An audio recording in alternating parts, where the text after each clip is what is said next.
Dear students, today we are going to solve 2.6 practice set of 10th standard algebra. Question number 1 says that product of Pragati's age 2 years ago and 3 years hence is 84. Find her present age. प्रगति की जो as है वो 2 साल पहले वाली as और 3 साल बाद वाली एज, ये दोनों एजेस का प्रोडक्ट यानी मल्टीप्लिकेशन का जो आंसर आता है वो है 84। तो इस गिवन कंडीशन के हिसाब से हमें उसकी प्रेजेंट एज फाइंड करनी है। So let's find it.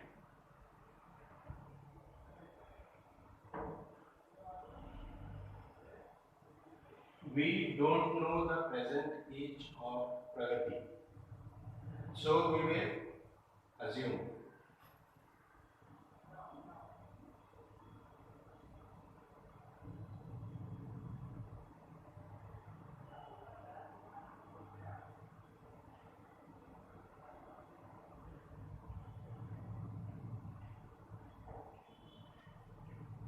उसकी एज प्रेजेंट में x ईयर्स है। तो अगर किसी की एज आज 10 साल है तो 2 साल पहले कितना होगा? 10 माइनस 2, 10 माइनस 2, और 3 साल हेंस मतलब आगे, तो 10 प्लस 3 मतलब 10 प्लस 3, तो हेंस मतलब आगे और अगो मतलब पीछे। पीछे की एज को माइनस करते हैं, आगे की एज को प्लस करते हैं। Therefore,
now this equation we got. So this is in the form of quadratic equation. We can solve from here and get two answers by factorization method.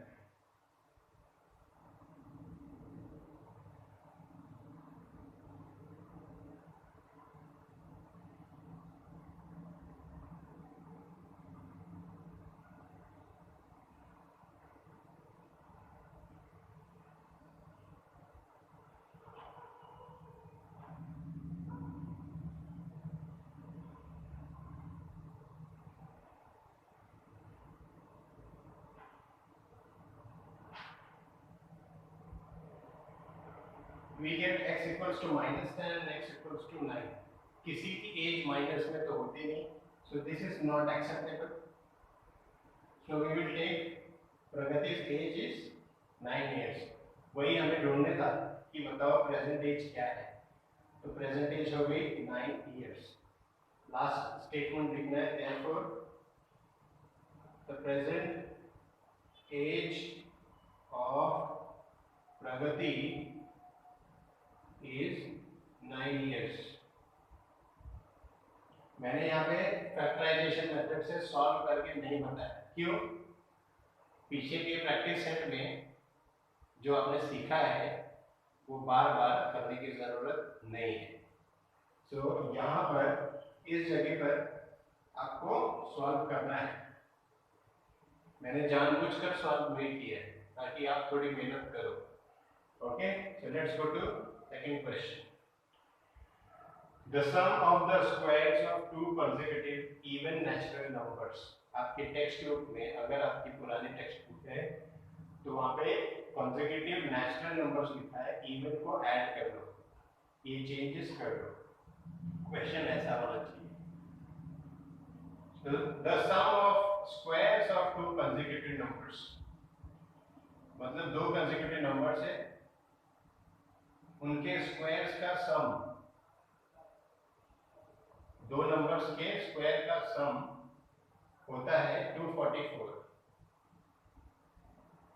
ठीक है, अब वो दोनों नंबर्स कौन से हैं ये हमें ढूंढना है। हमेशा याद रखना कॉन्सेक्यूटिव नंबर्स का मतलब क्या होता है। कॉन्सेक्यूटिव नंबर्स का मतलब होता है पहला नंबर और अगला नंबर।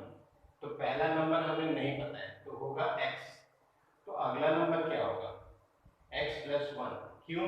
क्योंकि अगर पहला नंबर 1 होता तो दूसरा होगा 2, तो कैसे आया 1 प्लस 1। तो जब भी नेक्स्ट कॉन्सेक्यूटिव नंबर होता है तो x प्लस 1 होता है। लेकिन अगर इवन बोल दिया, इवन मतलब दो दो के बाद, तो इवन बोल दिया तो x प्लस 2 करेंगे, x प्लस 1 नहीं। ठीक है, अगर इवन नेचुरल नंबर बोल दिया तो x प्लस 2, x और x प्लस 2, ये पहला नंबर ये दूसरा नंबर नॉर्मल में, और ये इवन नेचुरल नंबर, तो x और x प्लस 2 ये दो नंबर्स को हम लेंगे। तो कॉन्सेक्यूटिव नंबर्स मतलब द नंबर इन सीक्वेंस। तो ये थोड़ा सा इंफॉर्मेशन था। तो यहाँ पे हम सपोज करेंगे क्योंकि हमें पता ही नहीं कि पहला नंबर कौन सा है। Let the first consecutive even natural number be x, therefore the other number will be x plus 2. Condition: according to given condition, the sum of the squares, उन नंबर्स के स्क्वायर्स का सम, तो पहला नंबर है x और दूसरा number है x plus 2, उनके स्क्वायर का जो आंसर आता है वो है 244। फाइंड द नंबर्स, तो वो नंबर्स ढूंढ के बताओ, मतलब x की वैल्यू ढूंढ के बताओ। तो x का स्क्वायर हो जाएगा x square a plus b का whole square, a square plus 2 a b plus b square equals to 244। x square plus x square 2x square 2 to the 4 4x plus 4 equals to 244। सब हम 2 से divide करेंगे, x square plus 2x plus 2 equals to 244 को अगर इस तरफ लाए तो हो जाएगा 2 माइनस 244 इक्वल्स टू 0।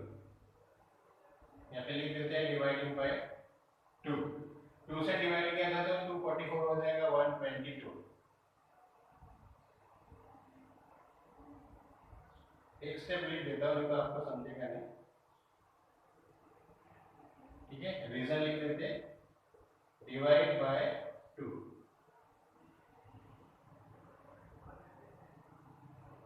फिर हमें मिलेगा x square plus 2x plus 2, वो यहाँ पे आएगा 122 इक्वल्स टू 0। इसको सॉल्व करेंगे तो मिलेगा -120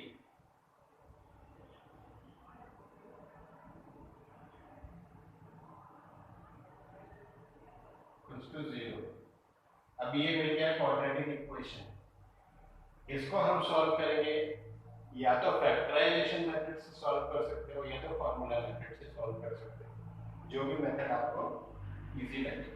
मैं यहाँ पे लिखता हूँ सॉल्विंग बाय फैक्टराइजेशन मेथड। यहाँ पे वो मेथड आपको यूज करके सॉल्व करना पड़ेगा, आप ऐसे इग्नोर नहीं कर सकते हो। we get x equals to, दो वैल्यू हमको मिलती है,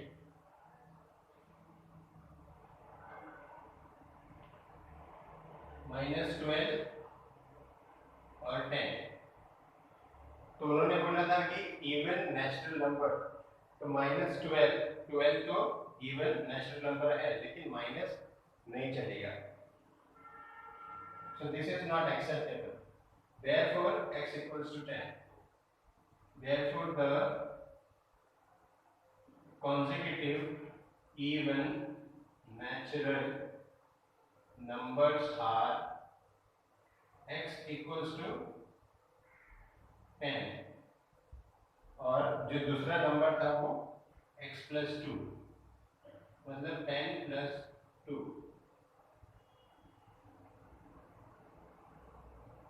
12। तो कौन से नंबर्स हुए?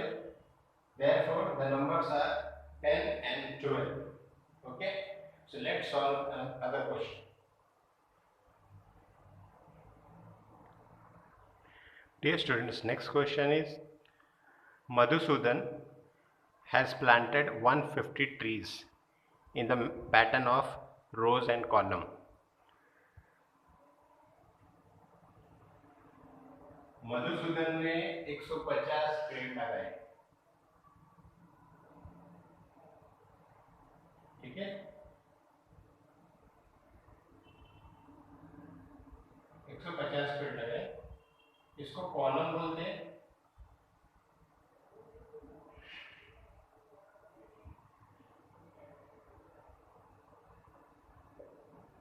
और इसको रोज बोलते हैं।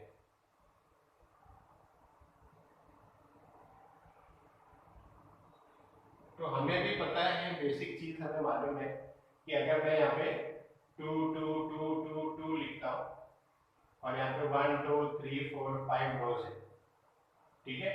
तो 1 2 3 4 5 और ये 5 रोज, 5 कॉलम और 5 रोज, 1 2 3 4 5।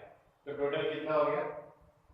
5 rows into 5 columns equals to 25 units. तो टोटल इसके अंदर कितना है, कैसे मालूम पड़ा? रोज इंटू कॉलम, तो हमें टोटल मिल गया। तो क्वेश्चन ये कहता है कि मधुसूदन ने टोटल 150 पेड़ लगाए, 150, मतलब rows into column equals to 150। दूसरा condition, the number of the trees in each row, हर एक रो में जो ट्रीज थी वो किसके बराबर थी? 5 मोर देन कॉलम ट्रीज। अगर कॉलम में 20 पेड़ लगाया है तो रोज में 20 प्लस 5 यानी 20 प्लस 5 ज्यादा था। अगर रोज में, सॉरी कॉलम्स में अगर 10 लगाया है तो रोज में हो जाएगा 10 प्लस 5। कॉलम में अगर 3 लगाया है तो रोज में हो जाएगा 3 प्लस 5। ऐसा क्यों? कंडीशन के हिसाब से। The number of trees in each row is 5 more than column trees. तो क्या हमें कॉलम ट्रीज का वैल्यू पता है? नहीं, तो उसको सपोज करेंगे, फिर कंडीशन यूज करेंगे।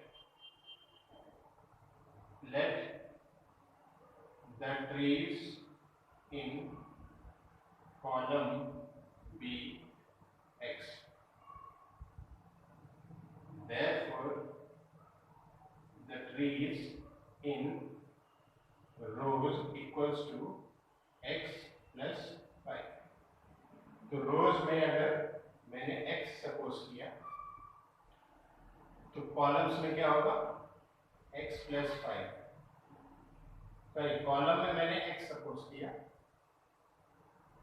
ठीक है, तो रोज में क्या होगा x प्लस 5 और दोनों का मल्टीप्लीकेशन होगा x इंटू एक्स प्लस 5, फिर हमें मिलेगा टोटल, टोटल दिया है 150 ट्रीज, ठीक है। तो इस तरह इस कंडीशन को हम अप्लाई करेंगे। Therefore total trees equals to 150, it's given, लेकिन टोटल ट्रीज का मतलब क्या होता है x into x plus 5, multiply करते हैं,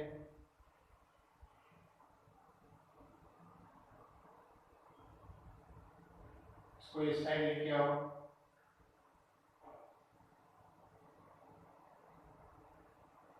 क्वाड्रेटिक इक्वेशन बन गया। जैसे ही क्वाड्रेटिक इक्वेशन बन जाता है समझ जाओ आपका 80% काम हो गया है। अब हमें इसको फैक्टराइजेशन या फिर फॉर्मूला मेथड सॉल्व कर सकते हैं। देयरफॉर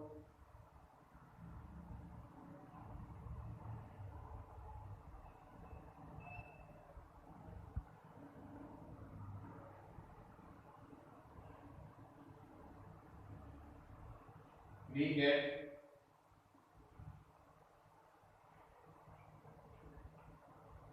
x equals to 10 और x equals to -15। ये माइनस में है तो ये एप्लीकेबल नहीं है, तो वहां पे लिखेंगे कि since the number of trees cannot be negative, since the numbers of trees cannot be negative, therefore x equals to 10 trees in column and x plus 5 means 10 plus 5 equals to 15 trees in rows।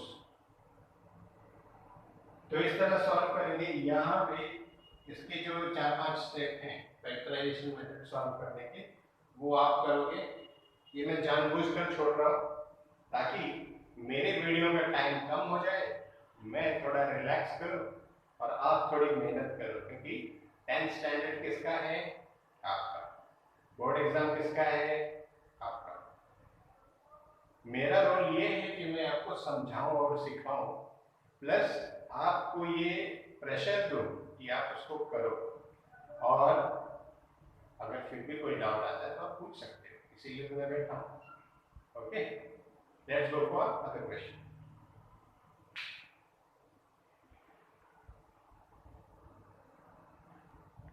Next question is question number 4. Vivek is older than Kishore by 5 years. मतलब विवेक किशोर से 5 साल बड़ा है। तो अगर किशोर 10 साल का है तो विवेक 15 का होगा। कैसे? 10 प्लस 5, 10 प्लस 5। अगर किशोर 20 साल का है तो विवेक होगा 20 प्लस 5, क्योंकि 5 साल बड़ा है, ओल्डर है विवेक किशोर से। तो किशोर अगर 30 इयर्स है तो विवेक होगा 30 प्लस 5, और अगर किशोर x है तो विवेक होगा x प्लस 5। फिर कहते हैं कि the sum of reciprocal of their ages is 1/6। Sum मतलब प्लस होता है। उनकी उम्र, एक की अगर हमने x ली तो दूसरे की हो जाएगी x प्लस 5। उनकी उम्र का रेसिप्रोकल, रेसिप्रोकल मतलब उल्टा, अगर 3 है तो 1/3, अगर 4/5 है तो 5/4, अगर 6 है तो 1/6, अगर x है तो 1/x, उसको रेसिप्रोकल बोलते हैं। फिर वो कहता है फाइंड देयर प्रेजेंट एज। तो चलो फाइंड करते हैं।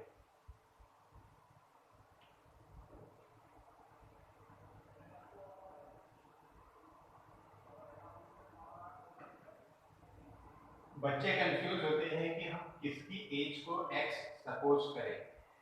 तो हमेशा ध्यान रखना, जिस चीज की वजह से दूसरे पे इफेक्ट आता है उसी को सपोज करते हैं। मैं अगर कहता हूं आज अगर 10 रुपया मुझे मिला तो कल मुझे उसमें 5 ज्यादा मिलेगा। तो कल वाली चीज आज पे डिपेंड करती है, तो मैं आज को सपोज करूंगा। इसलिए किशोर की एज की वजह से विवेक की एज पता चलती है, तो किशोर की एज को हम सपोज करेंगे। Let the present age of Kishore be x years. Therefore, the present age of Vivek is x plus 5. Therefore, as per given condition, ये जो कंडीशन है इसके हिसाब से उनके एज का रेसिप्रोकल, इसका रेसिप्रोकल 1/x, इसका reciprocal 1/x plus 5, 1/x plus 5 equals to 1/6। कोई भी वर्ड प्रॉब्लम में इज आर ऐसा होता है तो इसका मतलब इक्वल्स टू, यहां पे हमें क्रॉस मल्टीप्लाई करना है। x इंटू 1 सेम आएगा x plus 5 plus 1 into x upon x into x plus 5 equals to 1/6। अब ये 6 ये पूरे से मल्टीप्लाई होगा, x प्लस x 2x हो गया प्लस 5 इक्वल्स टू ये पूरा 1 से मल्टीप्लाई होगा,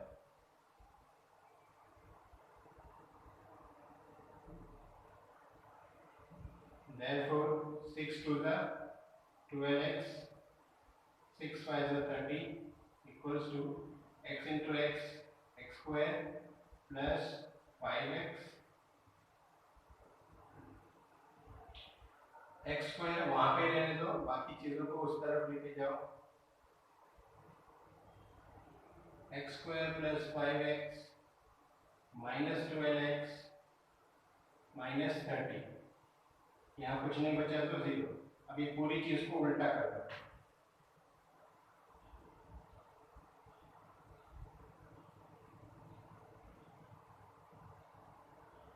अब ये फैक्टराइजेशन मेथड से हम सॉल्व कर सकते हैं। 5x माइनस 12x होता है minus 7x minus 30 equals to 0। ठीक है, therefore 1 into minus 30 को माइनस 30 मिलेगा। ऐसे दो नंबर जिसको प्लस माइनस करने पे माइनस 7 है। 6 5 30 होता है, 10 3 30 होता है, तो मुझे माइनस 30 चाहिए। तो अगर मैं 3 माइनस 10 करूंगा तो मुझे मिलेगा माइनस 7, यहीं पर यहाँ पे मुझे माइनस 7 ही चाहिए। फिर इन दोनों को मल्टीप्लाई करूंगा तो ये भी मिल जाएगा, मतलब मैं सही टर्म्स ले रहा हूँ। तो यहाँ पे क्या हो जाएगा, एक्स स्क्वायर, इसकी जगह पे मैं इन दोनों नंबर्स को लूंगा यहाँ पर,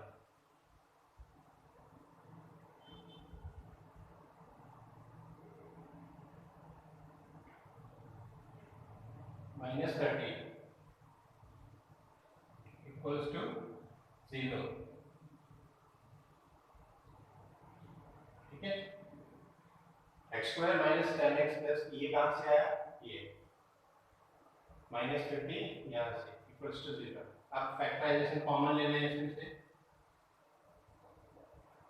x कॉमन लिया, x माइनस 10 बच गया। मैंने पहले से ही लिख दिया x माइनस 10 इक्वल्स टू 0। यहाँ पे लिख दिया plus 3 into x 3x plus into minus minus 3 10 30। अब इन दोनों में सेम क्या है, x माइनस 10 बचा x प्लस 3, यहाँ पे लिख दिया इक्वल्स टू 0। अब या तो ये इक्वल्स टू 0 या तो ये equals to 0।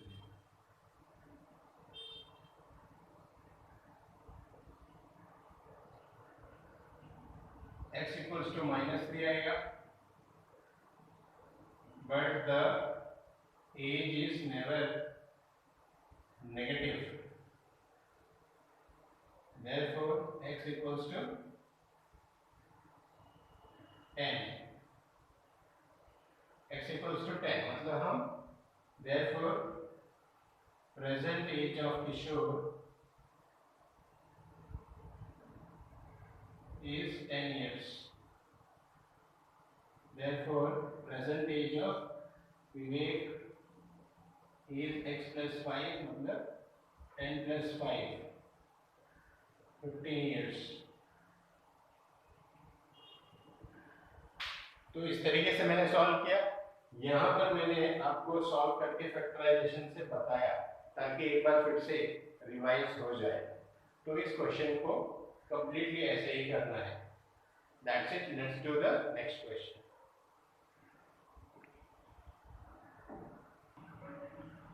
Dear students, next question is question number 5. It says that Suyash scored 10 marks more in second unit test than the first unit test. तो अगर फर्स्ट यूनिट टेस्ट में उसको 100 मार्क्स आया था तो सुयश को सेकेंड यूनिट टेस्ट में आएगा 100 प्लस 10 क्योंकि मोर है।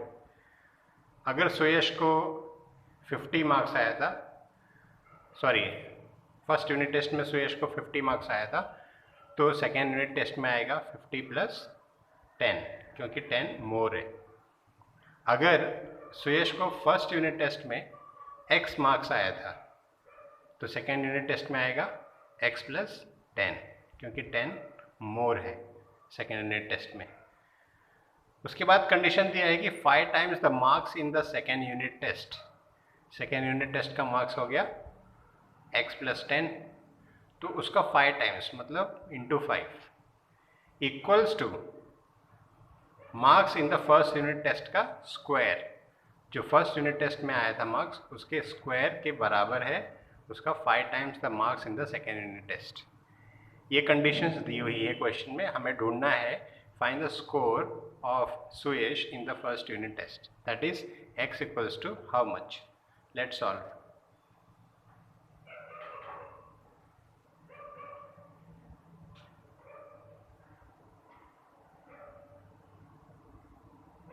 जैसा कि मैंने बताया, जो चीज़ नहीं पता और जिसके ऊपर बाकी की चीज़ें डिपेंड करती है उसी को हम सपोज करते हैं। तो यहाँ पे बोल रहा है सुयश ने सेकेंड यूनिट टेस्ट में 10 मार्क्स ज़्यादा लाया, तो पहले यूनिट टेस्ट में क्या लाया, x।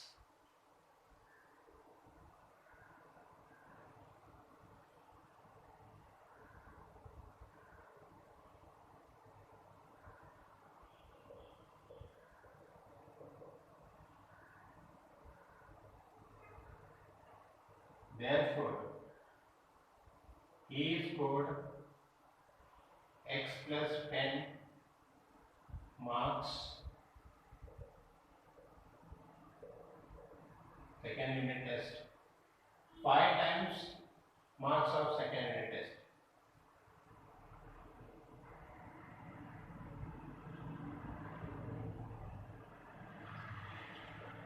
Equals to 5 into x plus 10. Square of the marks in first unit test.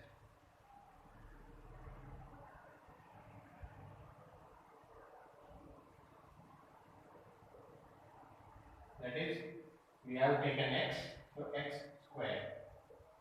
So these are the things which are given in the textbook as a condition. So we are ready with this information. Finally, let's go to this part. It says that 5 times as per the condition given in the question. ये चीज इसके बराबर है,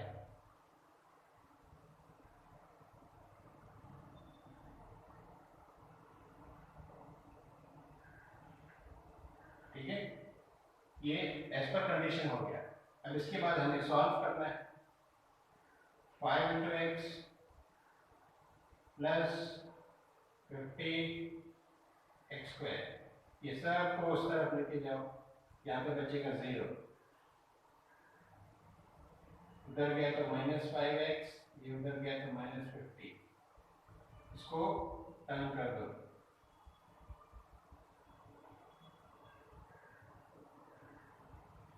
factorisation method से solve करना है।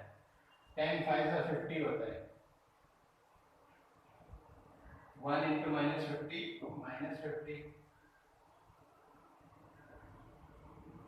इसके दो टुकड़े किए मैंने। 10 5 मुझे यहाँ पे -5 चाहिए, तो 5 - 10, यहाँ इसको लेके मैं यहाँ पे लिखूंगा a स्क्वायर, ये यहाँ पे आया -10x plus 5x minus 50 equals to 0। इसको सॉल्व करेंगे फैक्टराइजेशन मेथड से।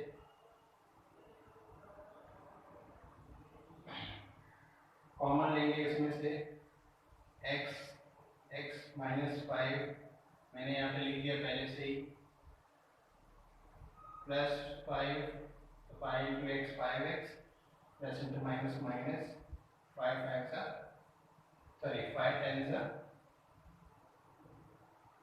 यहाँ पे 10 आएगा, क्यों, x खाली कॉमन लिया ना तो 10 आएगा।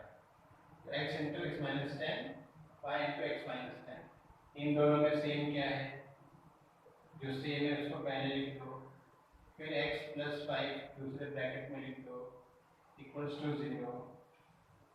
Therefore either x minus 10 equals to 0 or x plus 5 equals to 0.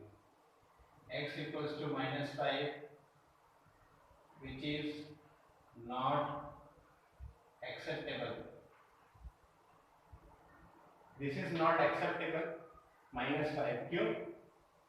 कि कोई भी मार्क्स नेगेटिव नहीं होता। Therefore x equals to 10 is the marks in first unit test, ठीक है।